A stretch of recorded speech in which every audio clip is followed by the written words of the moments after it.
Febreze. When you host, your bathroom can feel like a revolving door. Keep things fresh with Febreze Small Spaces. It's an outlet-free air freshener that fights odors for 45 days. So even after every flush, you know your bathroom smells amazing. P&G.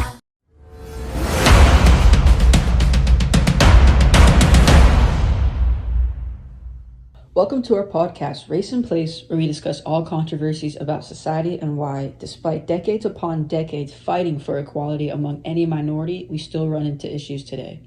In the upcoming episode, we'll be discussing our boys in blue and how society changes every day. We have seen an uproar in protests and movements, such as the Black Lives Matter movement, the George Floyd uproar right before the devastating shutdown from the pandemic, and the overall racial minorities that have experienced from police brutality. But is it police brutality or unhinged individual officers that give the force a bad rep? It has gotten so far and so bad that American citizens have called to demote the police force and to take actions into their own hands. Take a listen to this. I'm proud to stand with my black sisters and brothers as we stand up for their lives. We cannot have all lives matter till Black Lives Matter. My Asian Americans, I'm proud of you.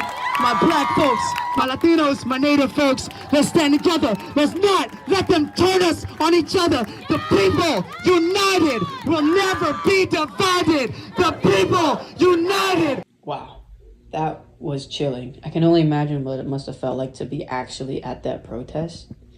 Wow.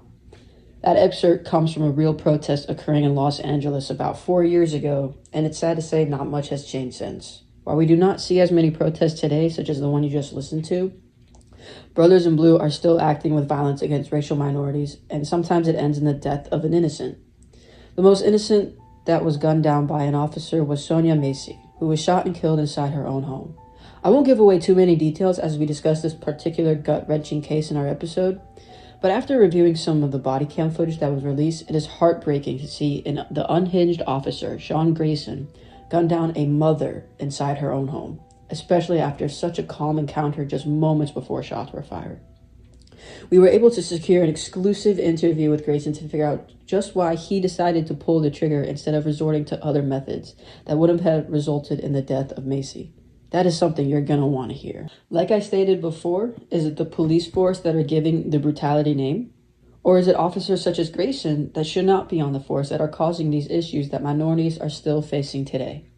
Stay tuned for next week where we discuss these issues in full detail and even get to hear from an officer's perspective as to why the trigger is being pulled instead of a more logistical approach.